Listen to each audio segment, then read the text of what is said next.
Google cracks down on the right. H.R. McMaster under fire from the alt-right. Plus, Chelsea Handler goes full fascist. We'll talk about all of that and more. I'm Ben Shapiro. This is The Ben Shapiro Show.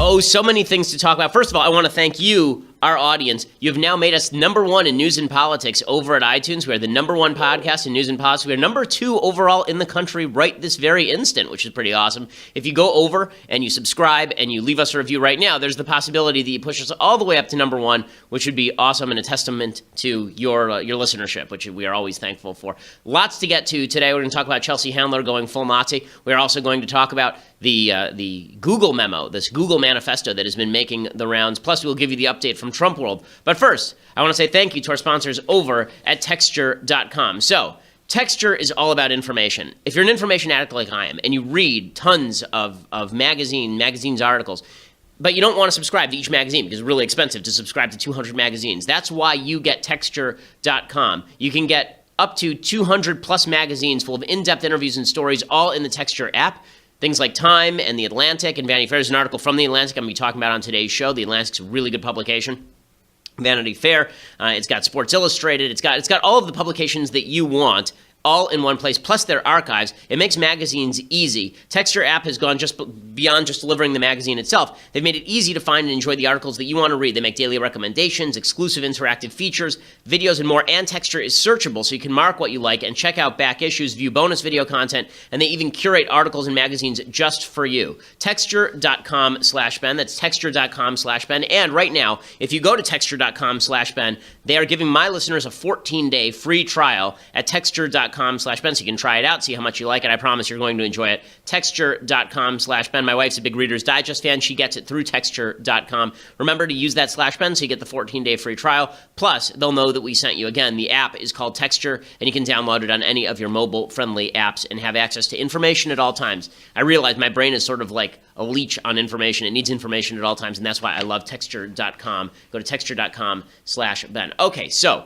tons of things to get to today, as always. I want to start with this amazing story out of Google. So, apparently a Jerry Maguire type figure, some rando at Google, decided to put out a 10-page manifesto. It's a 10-page manifesto called Google's Ideological Echo Chamber. And you can sort of imagine Tom Cruise as the Google exec writing out this 10-page manifesto, Xeroxing it, putting it in all of the boxes over at the sports agency, and then getting fired. That's pretty much what happened.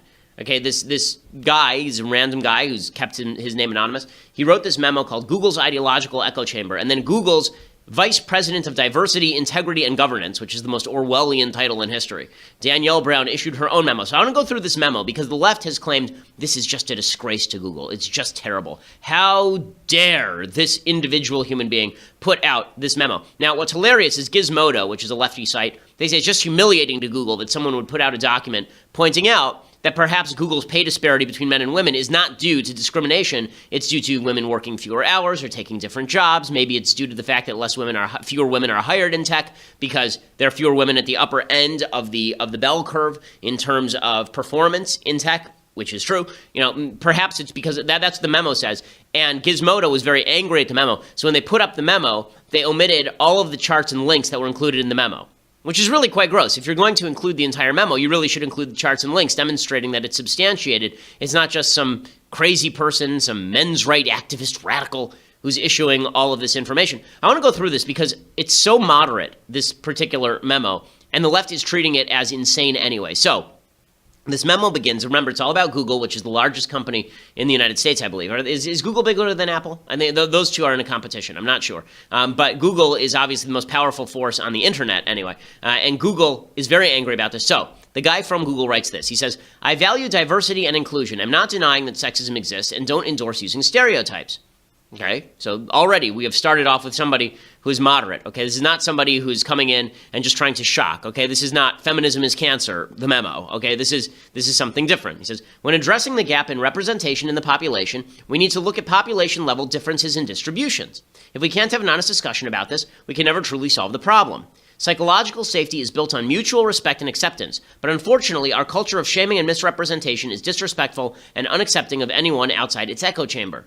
And then he goes on to explain why it is that men are being paid differently than women at Google and why the employment is different. And one of the things that he talks about is something that Lawrence Summers, the former president of Harvard, who was ousted for mentioning this little fact that nobody wants to talk about, is the bell curve when it comes to distributions regarding math and science. So when it comes to men versus women, there are brain differences on average between men and women. There are individual women who outperform men. There are individual men who outperform women. Okay, but we're not talking about individuals now. We are talking about the broad scope of humanity. So we are really talking about on average. So if you look at the bell curve of women, the bell curve for women in the maths and sciences is relatively steep. So it looks something like this, right? And what that means is that there are a lot of women who are close to the average. There are a lot of women who are just below average, a lot of women who are just above average. But when you get to the tails are very skinny.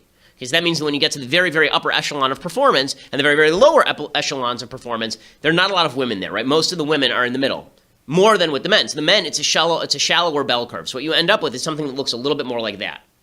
So what that means is that there are fewer men in the middle. The average score might be very close to the same, but there are fewer men that are actually close to the middle, and there are a lot more men at the top end. So if the tail of that bell curve is thicker for men and thinner for women, that means that if you were just to take a cross-section of the bell curve all the way out here at the extremes of performance in terms of really high performance or really low performance, you're going to get a lot more men than you are women. For every woman, there will be several men. Okay, so when you're talking about a top company like Google, that means that on average, you will probably get more male applicants than female applicants who meet your minimum standards. Okay, that's not a rip on women. That's not saying women are stupid. That is saying that women's brains function differently than men's on average. There are areas where women dramatically outperform men. I believe spatial differences is one of them. There are other areas when it comes to anything having to do with empathy and compassion. Women generally outperform men on all of the IQ tests. But when it comes to maths and scientists, this is not sexist because it's just reality, okay? This is one of those facts don't care about your feelings moments. The bell curves for men and women do not look exactly the same. Okay, so this guy goes on in the memo to explain this. He says, Google's political bias has equated the freedom from offense with psychological safety, but shaming into silence is the antithesis of psychological safety. So now he's making my point, the one I make on campus all the time. Whenever you talk about psychological safety and you suggest that differences of opinion are unsafe, what you are really doing is shutting down people who disagree with you. If you are going to equate words and violence, then you're going to end up in this uncomfortable area where somebody else's words are violence to you. And this author says, the silencing has created an ideological echo chamber where some ideas are too sacred to be honestly discussed. And then he says, differences in distributions of traits between men and women may in part explain why we don't have 50% representation of women in tech and leadership. Discrimination to reach equal representation is unfair, divisive, and bad for business. So this is the case against affirmative action and diversity screening.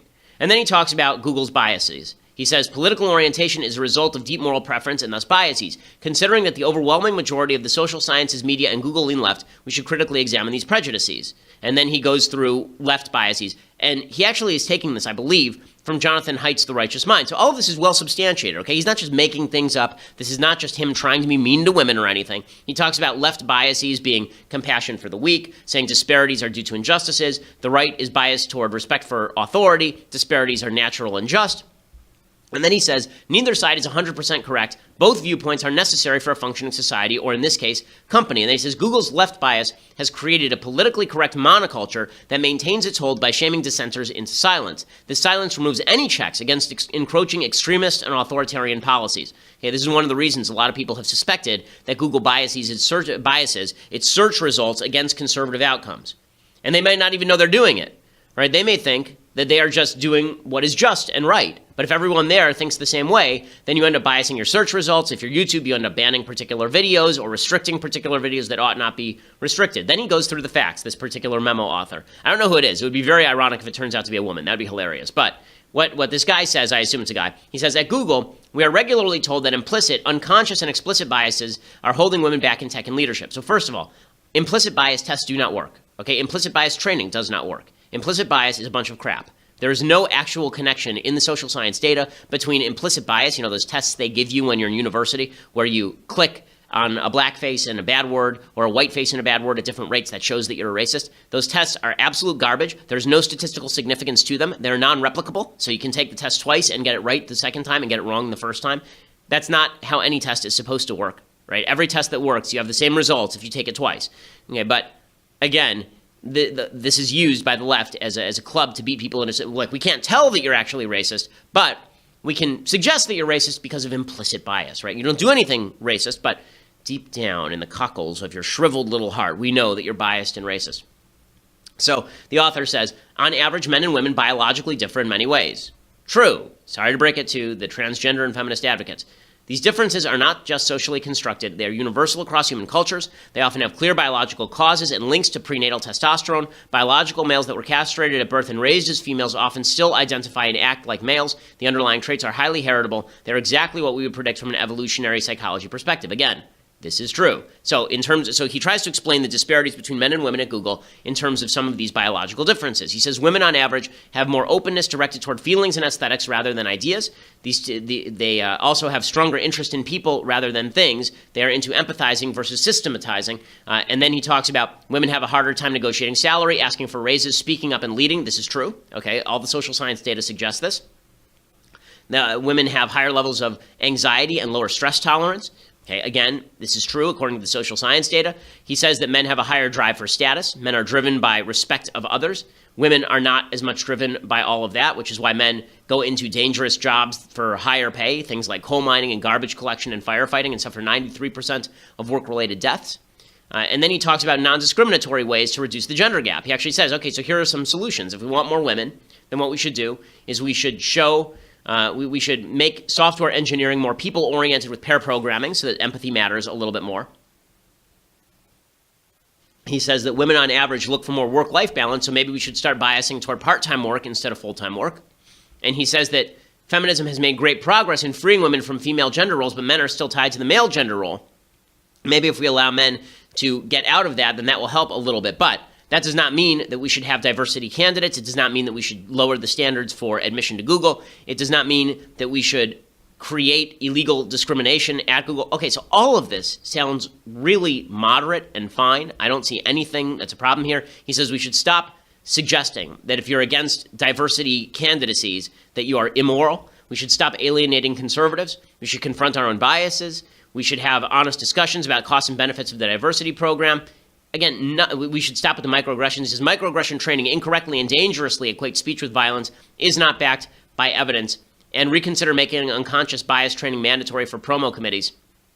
Again, all of this is fine, moderate, true, right? All of it's fine. There's really not a huge problem here. Everything that he's saying is well substantiated. There are links to all of the various studies. Christina Hoff Sommers, who's a feminist scholar and who spends all of her time studying this stuff, basically signs off on this entire memo. And I want to tell you what Google's response to that has been, because it's really incredible. But before we get to that, I first want to say thank you to our sponsors over at Zeal. So Zeal is one of my favorite services. Zeal is massage on demand. They come to your house. They come to your house with the table, with the massage oils, with the music, the whole deal. They turn your home into a spa. It is cheaper, less expensive than going to your local spa. You don't have to make a reservation like you do at your local spa a week in advance. You can get it sometimes within an hour, right? Zeal will bring you same-day in-home massages with the best licensed and vetted massage therapists right to your home. You know, I'm big on the idea, you shouldn't have to spend a lot of money to feel like a wealthy person. And this is one of those things where you don't have to spend a lot of money to feel wealthy. Zeal makes that happen for you. It's becoming huge. I mean, I was in New York the other day, and I was seeing people, Zeal masseuses, wheeling around their materials all around the city. It's a big thing. I've used it for my dad. I've used it for my mom, my sisters, my wife. I have used Zeal. The masseuses are really top notch. I mean, we've used several of them, and they are all great. And it's just 9,000 licensed massage therapists. So right now, they'll get you started. Okay, our listeners can get $25 off their first massage by using the promo code BEN at checkout. And right now, if you sign up for Zeal's massage membership, you get 20% off all your massages, plus a free massage table and sheet set that you get to keep at your house, $380 value. That is yours free when you sign up for the massage membership. There is no initiation fee to join the membership, just that great additional savings on top of the $25 discount you're going to get when you use promo code BEN. It's spelled ZEEL, ZEEL.com. And I was trying to think, actually, of what to get my wife for her birthday. I think I'm going to get her a Zeal massage. She's been needing a massage, and Zeal is the best way to do it. Zeal.com, or you can go to their iPhone or Android app, and make sure you add promo code, right? There's a little link that says you add promo code. Make sure you use the checkout, BEN, and get $25 off your first in-home on-demand massage. And use that, BEN, so that they know that we sent you. Again, Zeal.com. Terrific, terrific service. Okay, so how does Google respond to this eminently reasonable and practical suggestion that maybe they should examine their own biases with regard to hiring and firing and elevations and the good of the company? So They send out their Orwellian Vice President of Diversity, Integrity, and Governance, Danielle Brown, to issue this statement, quote, Googlers, I'm Danielle, Google's brand new VP of Diversity, Integrity, and Governance. Big sister. I started just a couple of weeks ago, and I had hoped to take another week or so to get the lay of the land before introducing myself to y'all. But, given the heated debate we've seen for over the past few days, I feel compelled to say a few words. What-oh. Many of you have read an internal document shared by someone in our engineering organization expressing views on the natural abilities and characteristics of different genders, as well as whether one can speak freely of these things at Google. And like many of you, I found that it advanced incorrect assumptions about gender. Incorrect. Okay, not we disagree. Incorrect. Again, nothing in the memo ever said that all women are incapable of science or tech. Nothing in the memo said that all women are incapable of working at Google. Nothing in the memo said that all women are incapable of advancing in tech careers at Google. The whole point of the memo is, if you're going to suggest that systematic bias is at work inside Google, perhaps you ought to look at the average differences between men and women and how they act in the workplace and what their average qualifications are. That is not an excuse to discriminate against individuals. That is an excuse not to discriminate against individuals because you shouldn't be discriminating against people on the basis of phantom social justice warrior bullcrap. Okay, so this idiotic letter continues. I'm not going to link it here, as it's not a viewpoint that I or this company endorses, promotes, or encourages. So I'm just going to send a nasty letter without telling you what the underlying material was. Diversity and inclusion are a fundamental part of our values and the culture we continue to cultivate. Oh boy. Okay, so diversity and inclusion, except for how you're sending a letter specifically saying that this guy's views are out of bounds and he must be burned. Burn him! We'll throw him in the river and see if he floats. If he floats, he's a witch. If he drowns, he is not. We are unequivocal in our belief that diversity and inclusion are critical to our success as a company, and we will continue to stand for that and be committed to it for the long haul. As Ari Balog said in his internal G+ post, quote, building an open, inclusive environment is core to who we are and the right thing to do. Nuff said. Google has taken a strong stand on this issue by releasing its demographic data and creating a company-wide OKR on diversity and inclusion. Strong stands elicit strong reactions. Changing a culture is hard, and it's often uncomfortable. Screw you, lady. I'm really sick of I'm so sick of this nonsense where people say, well, you know, us changing your mind, it might be uncomfortable for you. Us, you know, taking your eyes and propping them open while we show you montages set to Beethoven's Ninth, that might be uncomfortable for you as we re-educate you. I'm sorry if it's uncomfortable when Chairman Mao takes you out to re-educate you in the ways of communism. I'm sorry if that's a little uncomfortable. It's only because you're so narrow-minded and we have to broaden your mind by force. That's the only way. Now, this kind of, it's really nasty. We have to change you and it might be uncomfortable for you. Well, how about you change, okay? Maybe you're wrong. Is that uncomfortable can we acknowledge that it's uncomfortable for you to acknowledge some basic truths? No, it's only uncomfortable for people you disagree with. And I'm sorry I love when people apologize if it's uncomfortable for you. You know, like you're torturing someone. I'm sorry, Ramsey Bolton to Theon. I'm sorry if this is uncomfortable for you. You know, it's just a change that you've had to undergo. But I'm really, really sorry if you find this a little bit irritating or uncomfortable. It's harder on me than it is on you. Just know that your horizons will be broadened as we perform this surgery upon you. I firmly believe Google is doing the right thing, says the VP of Diversity, Inclusion, and BS, and that's why I took this job. Part of building an open, inclusive environment means fostering a culture in which those with alternative views, including different political views, feel safe sharing their opinions. Yes, I'm sure Theon feels very safe under these circumstances. Very, very safe. I'm sorry if it's uncomfortable for you. We won't link to your paper, and you might get fired. Here, you ready for this? That discourse needs to work alongside the principles of equal employment found in our code of conduct, policies, and anti-discrimination laws. You understand what that means? That's an overt threat. Okay, that is, if you say these sorts of things, we may have to fire you. You may have violated our code of conduct that says that you must never, ever, ever, under any circumstances, mention differences between men and women, ever, ever. We love diversity here, and if you violate these principles, you shall be punished. I've been in the industry for a long time. I can tell you I've never worked at a company that has so many platforms for employees to express themselves. I know conversation doesn't end with my email today. I look forward to continuing to hear your thoughts as I settle in and meet with Googlers across the company. Thanks, Danielle. Okay, Danielle, how about this? You should stop being an ideological fascist. Okay, if you want to provide some alternative evidence that rebuts the presumptions created in this memo, you can do it, but you are just making this guy's point. This guy's entire point is that you're a bunch of fascists who can't tolerate dissent with regard to obvious obvious sociological and scientific facts.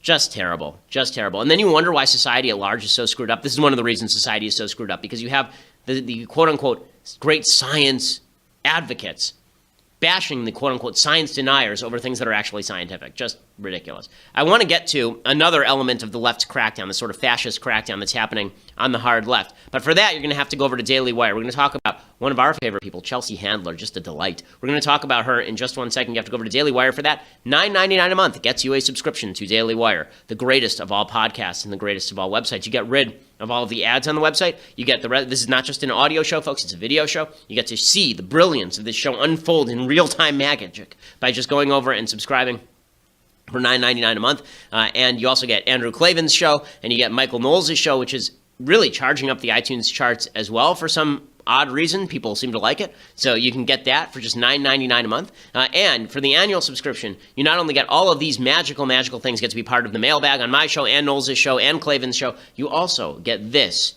the greatest of all mugs. It is legendary, this particular tumbler. Leftist Tears, Hot or Cold. It is the grandest of all tumblers. In fact, there are rumors that this is what led to the War of the Five Kings in Game of Thrones, that they had discovered this buried in a cave, and they uncovered the Leftist Tears Hot or Cold mug, and the Targaryens simply could not allow the Baratheons to continue to maintain it any longer, and thus they began a war. Leftist Tears Hot or Cold mug, get that with the annual subscription, $99 a year, so significant discount off the $9.99 a month that you would have to pay normally. So get the annual subscription, get this tumbler, and be part of our team. Also, right now, as I said earlier in the show, we are number 2 in all of iTunes. Our podcast is number 2 in all of iTunes, number 1 in news and politics. So keep the subscription and the reviews coming. Maybe we can get up to number 1, which would be super cool. I would then, have an excuse to take my wife out to dinner, which would be happy for her and sad for me. Just joking. I like my wife, but it would be so. Make sure you go over and subscribe and also leave a review. We always appreciate it. We are the largest,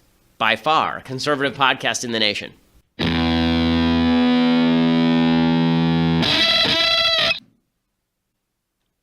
So speaking of the fascist tendencies of the hard left, Chelsea Handler, who is now, she was a second-level bad comic, and now she's elevated herself to a first-level bad comic. She is now up there with Trevor Noah and Amy Schumer. Lena Dunham is sort of a comedian, I guess, but Trevor Noah and Amy Schumer, the top 3 now are Trevor Noah, Amy Schumer, and Chelsea Handler in the pantheon of unbelievably crappy leftist comics. I would have put W. Camo Bell on there. He's really awful, but he's not as offensively awful as these others are. So he remains a second tier. But those are the 3. They are in a running gun battle to see who is the worst comic of all time. In any case, on Sunday, 2 Chinese tourists stood in front of the Reichstag building in Germany and they made a Nazi salute. Why? Because they're stupid. Okay, so they're promptly arrested because in Germany it is actually illegal to do such things. You're not allowed to make the Nazi salute in Germany, which I think is bad law. As a Jew, I think that's bad law. I don't think that you should make that illegal. I think that you should use social shaming to fight back against that sort of symbolism. According to the government, a probe on suspicion of using the symbols of anti-constitutional organizations was opened against the 2 Chinese men aged 36 and 49, obviously a couple of morons. They paid $58 fines and they were released. This, however, was not enough for alleged comedian Chelsea Handler, who promptly tweeted this out, quote, 2 Chinese guys were arrested in Berlin for making Nazi salutes. Wouldn't it be nice to have laws here for people who think racism is funny? No, that would not be nice. That would be a violation of the First Amendment. As someone who desperately hates racism, hates anti-Semitism, hates sexism, okay, I hate all of these things. I think they're terrible. I don't think it should be illegal for people to express these ideas because we live in a free country. And once you start policing what people say with the government, then you are going to inevitably end up quashing viewpoints that you find unpalatable. And those viewpoints may end up being your own eventually once the gun swings back on you. But another point for Chelsea Handler, who gets to decide what's racist or not? Like, for example, let's say there were a comedian who joked about the race of Angelina Jolie and Brad Pitt's kids. Let's say that they joked about them being African in origin. Let's say they did that. Would that be racist? Should we prosecute that person? What if they joked like this? Angelina Jolie has filed for divorce from Brad Pitt. He wants the China. She wants Pax and Maddox. Hashtag sorry couldn't help myself. So first of all, crappy joke. But second of all, should we jail you for that? Because kind of racist. I mean, he wants the China, but she wants apparently, I guess, the Africans. Is that what the joke is supposed to be here? Because I believe Pax and Maddox are from Africa, are they not? That is, or no, where are they from? Where are Pax and Maddox from? I can't remember. Are they from? Now I want to look up their ethnicities, but it is an ethnic joke. I'm trying to remember where they are actually from. Are they Chinese? Where? Now, okay, we'll have to look it up. The bottom line is, it is a racist joke. Okay, so they are not from the United States, let's see. Pax is Vietnamese. Is that what it is? I think Pax is Vietnamese, so let's see. Vivian, sorry, I don't mean to take so much time on the podcast looking stuff up online, but I want to make sure that I get this right. So Pax, I believe, is Vietnamese, and Maddox is he's from Battambang, which I'm not sure where that is. That Battambang is in Cambodia. Okay, so one is Vietnamese and one is from Cambodia. Okay, so Chelsea Handler makes a joke about Chinese and Vietnamese people. Okay, is that exactly a good thing? Is that a wonderful thing? No. So apparently, according to Chelsea Handler, maybe she should go to jail also. Amazing, the fascist instincts of people on the left. Now, there is this instinct from people on the right as well. I think there's some alt-right people who have the same instinct, but it is a bad instinct and it is something that we should fight. Okay, so I wanted to go through all that because I think that it's more important to the society than the latest Trump news, but let's get to the latest Trump news. So the latest in Trump news is that President Trump is on vacation for 17 days, and that means that H.R. McMaster and General Mattis and John Kelly are not standing next to him, taking his phone away from him and hiding it under the seat cushions and playing warm or cold with him with the phone. So he found his iPhone, he discovered the passcode, and now he's tweeting again about the fake news and this and that. He's got his phone again, but the bigger problem for him is that on Friday it was announced that the special prosecutor, Rod Rosenstein, Robert Mueller, impaneled a grand jury. And that means that they are going to be issuing subpoenas about documents. They'll be issuing subpoenas to human beings to testify about Trump-Russia collusion, about financial matters, and all of the rest. Rod Rosenstein came out, and he obviously is trying to keep his job in the Trump administration. He says that what he says here is true, though. He says impaneling the grand jury implies nothing about the indictment itself. Does the fact that a prosecutor takes a case to a grand jury, what does that say about the likelihood of indictments? Well, Chris, you're right that I'm not going to comment on the case. I'm not going to comment about whether Director Mueller has or hasn't opened a grand jury. You know, you read a lot about criminal investigations in the media, and some of those stories are false. We just don't comment on investigations. That's important for a number of reasons. First of all, we don't want to disparage anybody who may be a subject in an investigation. Number two, we don't want to interfere with the investigation by. But I'm asking you a different question. What does it say when a prosecutor takes a case, in general, to a grand jury about the likelihood of indictments? In general, Chris, it doesn't tell you anything about the likelihood of indictments because we conduct investigations and we make a determination at some point in the course of the investigation about whether charges are appropriate. Okay, what he's saying here is obviously true, and it's good that he's saying it because I think that it is important because the entire left is jumping to conclusions about this. The right is jumping to conclusions too, and the conclusions they're jumping to is that Mueller has impaneled a grand jury to get Trump, that all he cares about now is getting Trump. Alan Dershowitz, who obviously knows a fair bit about jury selection, considering that he was involved in the jury selection for the OJ trial, he says that Mueller looks like he's stacking the grand jury against Trump. Has an ethnic and racial composition that might be very unfavorable to the Trump administration. So I see the significance, not so much that he impaneled the grand jury, you have to impanel the grand jury to get subpoena power, but where he impaneled it. That's an interesting point. Do you believe that it kind of stacks the deck against the president by doing that? Yes, I do. I think it's a tactical move designed to send a message that if the prosecutor decides to prosecute, he will have a real advantage with the jury pool where the case will be held, provided there is jurisdiction in this Columbia, and there would be generally jurisdiction almost anywhere. Okay, so he's suggesting that the reason they impaneled the grand jury in D.C. as opposed to in Iowa is because they want this grand jury to start bringing charges as soon as possible against Trump. That's not out of the realm of possibility, and I respect Dershowitz's take on this. Maxine Waters said he was a racist because how dare he suggest that race on the grand jury means something. And again, she doesn't know what she's talking about because the fact is that when you are looking at juries, when you're looking at jury selection, of course, the race comes into account of the people because you make assumptions about, on average, black people are going to vote Democrat more likely than white people are going to vote Democrat. So the chances that you're going to get a black juror on the grand jury who is anti-Trump is higher, just statistically speaking. All of this is a danger to Trump, and it's a problem for Trump. The response from the Trump administration has been that all of this is phony, and maybe he'll fire Mueller, which would obviously be a crisis. So we may be reaching breaking point very soon with Mueller, which is a serious problem. Here's Kellyanne Conway on, I guess this is ABC's This Week, talking about how this Russia narrative is cheating the country. And let me just say something else about Russia. The president took on a new tack in West Virginia, speaking about this the other night. He told the people there and around the country that those who are pushing this phony, fabricated Russian investigation are cheating you, the voters, out of what you clearly said you want. You want a new and different direction. You don't want the same failed policies. You want free markets. You want democracy. You want national security, American exceptionalism, prosperity at home. He's making good on those promises. Look at the stock market. Look at the jobs numbers. Look at the growth. Look at the regulatory rollback on things that were hurting taxpayers and property owners and job creators. And look at what he has promised those people. They voted for him.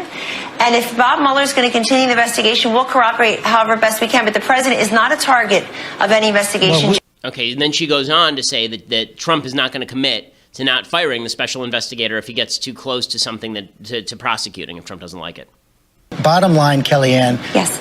Does the president commit to not firing Robert Mueller? The president has not even discussed that. The president is not discussing firing Bob Mueller. But will he commit not to fire him? And cooperating with.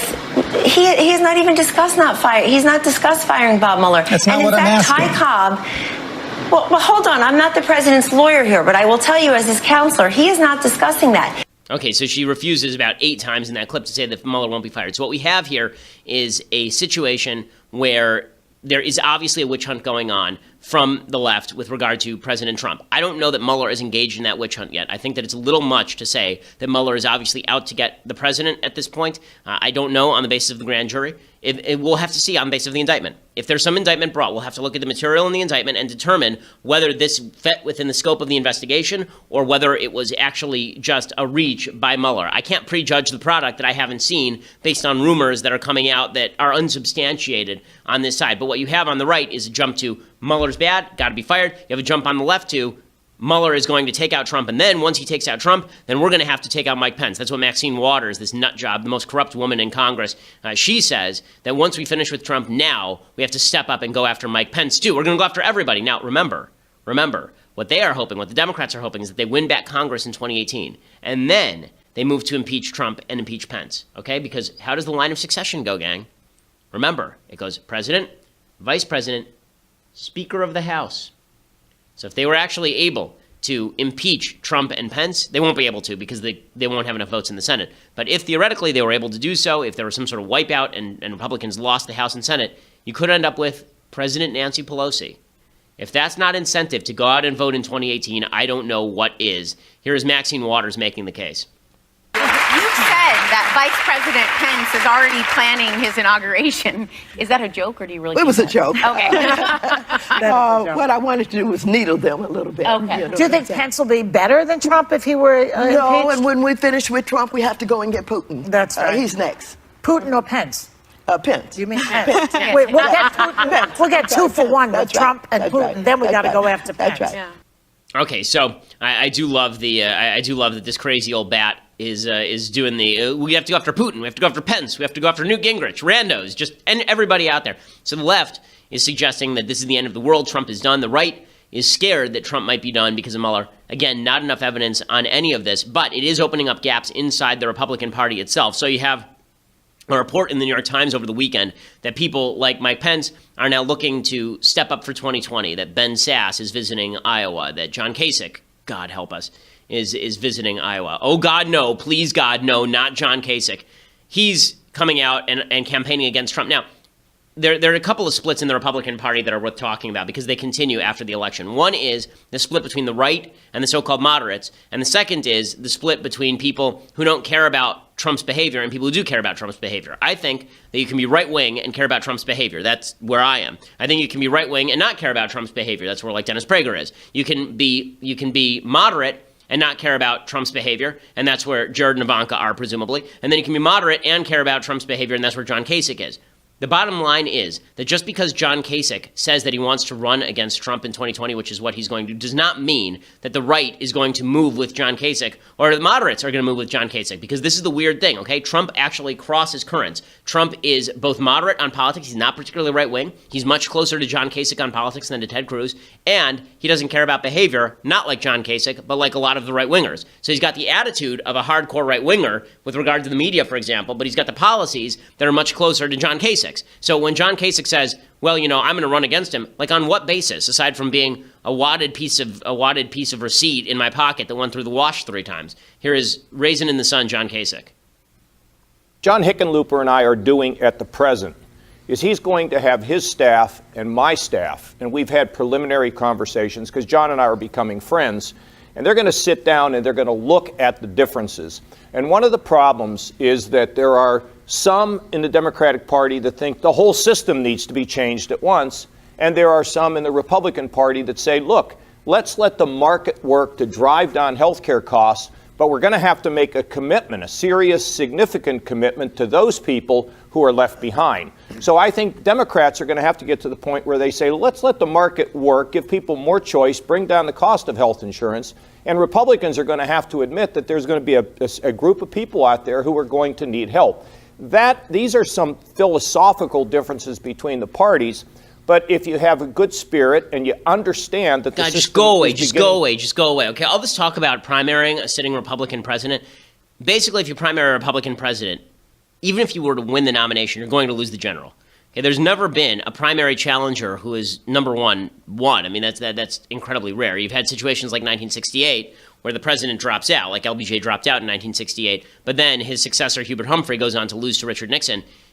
If Trump is so bad that he ends up being primaried and losing, the chances that he become president are virtually nil. So Republicans are with Trump, boom or bust, come 2020, to the extent that they want to win a national election, unless things become so dire and so desperate that Trump is just an utter disaster all the way through, and they have no choice. So these splits on the right are reopening in the wake of Trump not being good at his job. What's funny about all of this is, again, in the areas where Trump is not public, in the areas where Trump is not involved, his administration is going fine.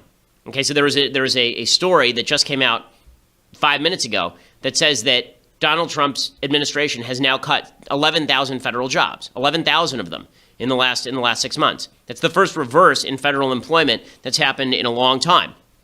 That's really good. There's been a reverse in regulations, right? 16 regulations cut for every new one added. All of these are really good things. But that's not what people vote on. They actually don't vote on these little things. I know that people like to flatter themselves that this is what people vote on. People don't vote on that. They vote on generalized perception of the people who are running. Okay, so with all of that said, the Democrats are in no better shape, right? The Democrats seem to think that all of this is just going to fall into their lap when there's no evidence of that whatsoever. The polls right now have Democrats in the generic ballot up to +7, but it's a rather unconvincing +7 because, again, a lot of the districts are either solid red or solid blue. So the question is what happens in these very few purple districts. And the left is tearing itself apart. So Howard Dean, he comes out and he's ripping the Bernie Sanders wing of the party at the same time they need the Bernie Sanders wing of the party to win.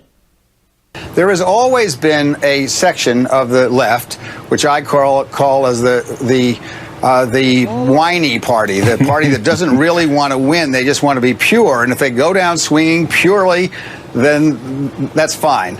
Well, the problem with that is it leaves behind the people who really need their help.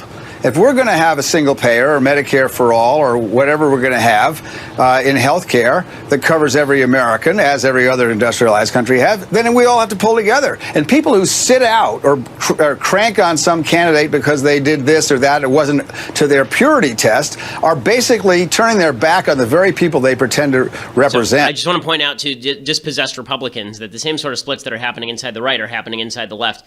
Jerry Brown, who's the delusional governor of California, he thinks that they're going to swing left and the Democrats are going to have a broad victory. By the way, Jerry Brown still wants to run for president. He's 1,000 years old. We actually exhumed him to make him California's governor again.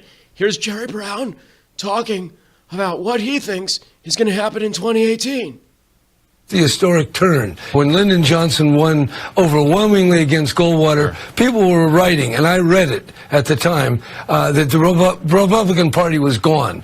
And then it comes back, and the Democratic Party comes back. So the nature of our business is that swing of the pendulum, and it's definitely already swinging back toward a non-Republican kind of future. We hope, based on general trends, that we'll win.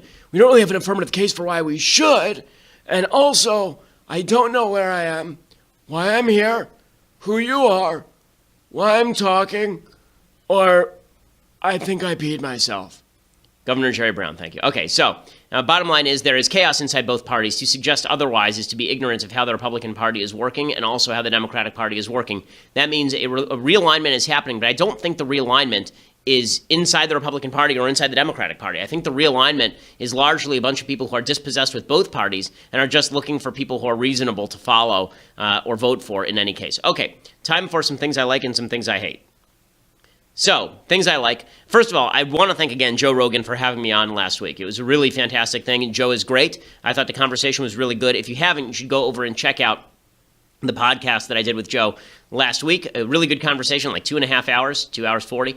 And we went through a number of topics, everything from environmentalism to transgenderism to free speech. And I think that when I talk about this sort of new center that's forming, I don't think it's a center in terms of political outcome. I think it's a center in terms of people who actually want to hear reasoned argument and reasoned debate, as opposed to a bunch of people who just get on your TV and talk about Republican versus Democrat all the time. Okay, other things that I like. So I've decided to do exposés of communism and socialism. Last week, I talked a lot about what's happening in Venezuela.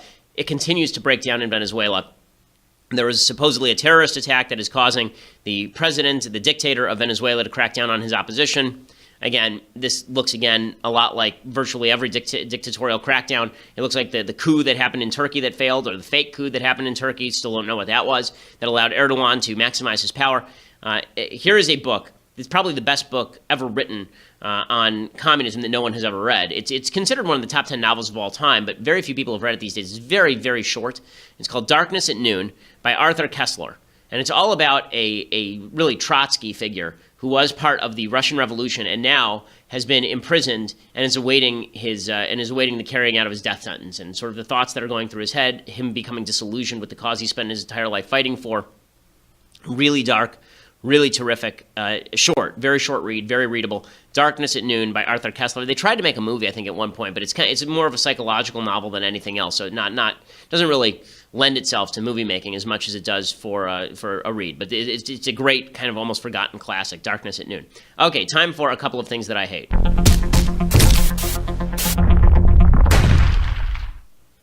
So, a couple of things that I hate. So, Kellyanne Conway was asked on one of the Sunday shows about President Trump's transgenders in the military bans. You recall a couple of weeks ago that Donald Trump tweeted out, almost seemingly out of nowhere, that transgenders would no longer be allowed in the military. And there are people like me who said, I generally agree with the policy, but I would like to see General Mattis lay it out. I'd like to see the military, I'd like to see what the Pentagon does. I want to see their opinion on this. I want to see them lay it out in the most free and full fashion so that we can have a good open debate about it and see what the rationales are. And Kellyanne Conway is asked, okay, so Trump tweeted this. Was the military even aware that he was doing this? And here's what she had to say. Did the chairman of the Joint Chiefs, did the defense secretary, did the commandant of the Coast Guard, did the other service chiefs sign off on that policy, on that tweet before the president sent it out? I can't answer that because I wasn't in the room when they discussed it with him, and I certainly aren't on the National Security Council. But I will tell you, having spoken with the president directly about this and having been involved a little bit in the discussions, that the president had consulted for quite a while with different stakeholders, including his generals. What he says in the tweet is absolutely true. He consulted with generals and others about this issue. Okay, so again, here was the problem, and I said this at the time. How you do things is just as important as what you do. If you do it wrong, you end up actually backfiring. So what's happened now is the Pentagon has said we have had no specific instruction from the White House. We are not carrying out anything without any sort of plan or specific instruction. So Trump just tweeted something out, toxified it in the public discourse, and then threw it on his military, which promptly ignores it. This is not how policy ought to be done. If Trump wants good policy implemented, he should do the same thing he's doing with regulations and with employment. He should just let his chiefs take care of it. Okay, they know what they're doing. When it comes to the specifics of this stuff, he does not. Let him be the face of it. Let them develop the policy and let him pitch it. But he has to understand that he ought to be doing exactly what he did on The Apprentice, okay? He's the pitch man. He is not the idea creator, nor is he the implementer. Okay, other things that I hate. So this is just a weird thing. Kayleigh McEnany, who's been a pro-Trump member of the Trump campaign, she was on CNN, and now she's no longer on CNN, and she popped up on something they're calling Trump TV, which is from the White House, apparently, and it is DonaldJTrump.com, and it is her bringing you real news, not fake news, real news. Hey everybody, I'm Kayleigh McEnany. Thank you for joining us as we provide you the news of the week from Trump Tower here in New York. More great economic news on Friday. The July jobs report added a better than expected 209,000 jobs. Overall, since the president took office, President Trump has created more than 1 million jobs. The unemployment rate is at a 16-year low, and consumer confidence is at a 16-year high, all while the Dow Jones continues to break records. President Trump has clearly steered the economy back in the right direction. I didn't like it when Obama did this. This is not new. Everybody's treating it like this is new. Okay, Obama, if you recall, actually for a while banned press photos and was only issuing White House press photos. So this is a centralization of the communication strategy that I just do not like from either side. Okay, I understand. This is why you have a White House press office. This is why you have allies in the press. But this idea that you're going to have state-sponsored TV to back the president, I didn't like it when it was Obama. I don't like it when it's Trump. I don't appreciate it, and I think that Kayleigh McEnany is better than this. She's obviously smart. She's obviously talented. Working for Trump TV seems to me a misuse of those talents, especially because you're not going to get real news. You're going to get Trump's news, which is fine. That's fine. But I think that, having it openly sponsored by the White House is a little bit much. Okay, so we'll be back here tomorrow with all of the latest news. Again, make sure that you go subscribe, leave us a review, and make sure also that you give a listen to Michael Knowles' brand new show. You can get that at iTunes. That is also doing really well in the news and politics section over at iTunes. It's fun to listen to. Also, Andrew Klavan's show is coming up next, so make sure that you go over to iTunes and subscribe to that as well. Drew's show has been fantastic for a long time, and it is always a well-informed and funny take. If you've never listened to it, go give it Andrew Klavan's show a listen. We don't agree on everything Trump-related, but it's really wildly entertaining, so go check it out, Andrew Klavan's show. Okay, we'll be back here tomorrow. I'm Ben Shapiro. This is The Ben Shapiro Show.